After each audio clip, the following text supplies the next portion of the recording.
My name is Vanja Buvac. I'm the founder and CEO of the Cadence watch company.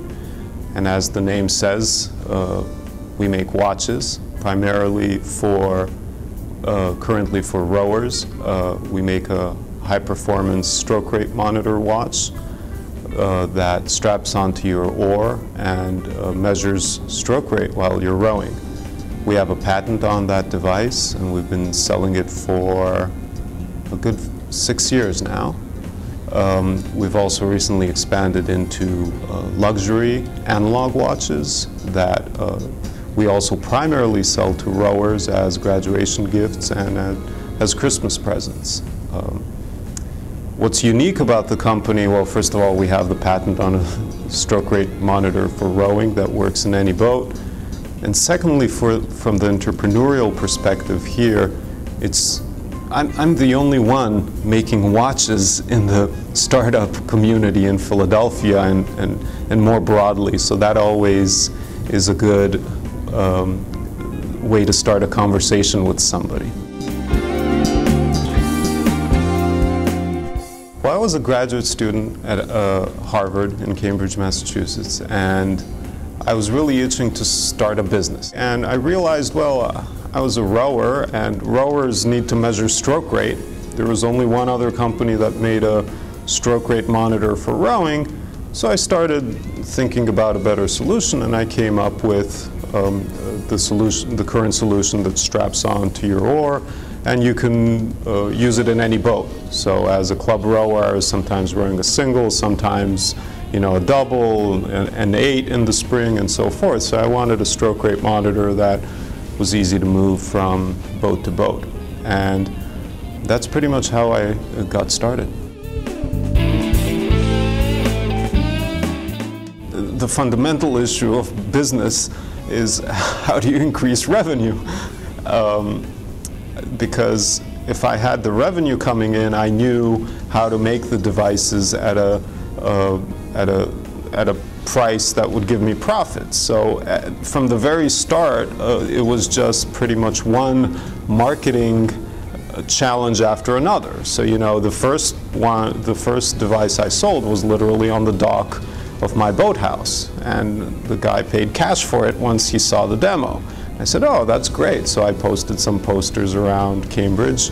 Nobody answered. So I said, well, that didn't really work, right? So that was one such experience.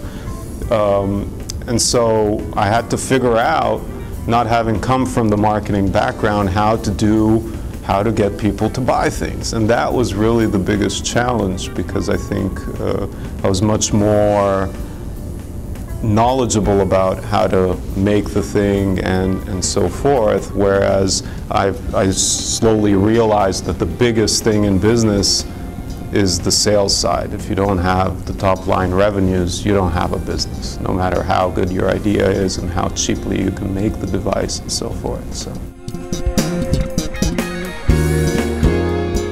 where I'd like to see Cadence go in the next year or two is engaging people and empowering other people to make really cool watches. And we've done a design contest as part of Design Philadelphia in 2009, where we kind of just opened it up to the design community and said, well, dream up a watch and see if you can design one. And we just got some extraordinary entries from the community, and that's a line that I'm really passionate about, because from a design perspective, the watch is really forces you to work within a very, very confined environment, that you have to be very creative to come up with something new. And I just enjoy that aspect. And so including other people in the design process as well as the consumption process would be the next step for Cadence.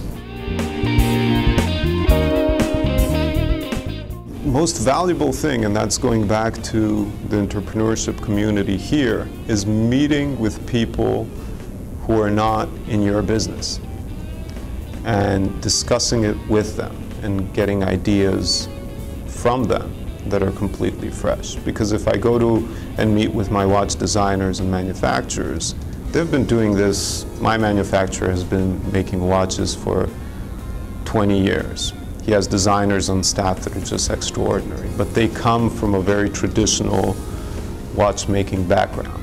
So when I meet with somebody from the Philly startup leaders, for example, the people doing larger-than-life prints, they can view my business in a completely different way and provide some extraordinary ideas on where the innovation is. More importantly, where the world is today, and then how you can fit in your business into the way the world is. So finally, the advice is really to be very aware of what's happening around, not in just your industry, but the social trends. Well, in general, in terms of technology, for the internal business processes, we try to use as much open source as possible.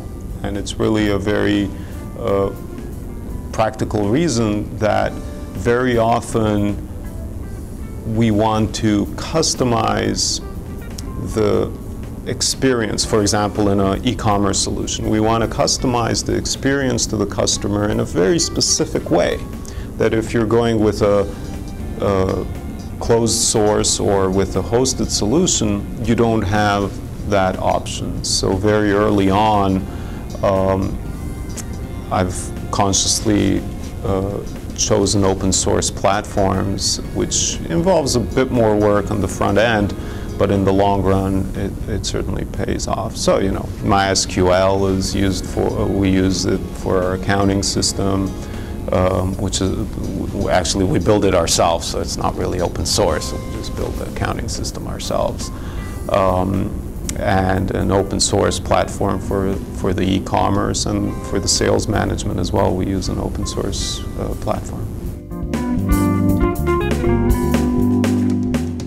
I've found that putting systems in place to the business so that whatever you're doing, you can do it in a systematic way that takes you out of the equation, or any person in your company, so that you have systems for quality control that don't rely on one maverick quality control person who's going to do all the testing, but that you have a procedure in place and standards. Our watches are tested by these standards, and preferably either contracted or hire someone and train them in that method of testing. So if that person goes, or the quality control company you've been using goes under, you can take your specs and give them to someone else. And so in every aspect of the business, I found that building in systems of delivering a consistent performance, whether it's in manufacturing and especially in customer service. You want to make sure that the way that you're responding to customers is very systematic and so forth. To your employees, to the people providing your services, you want to be sure that you have a system in place.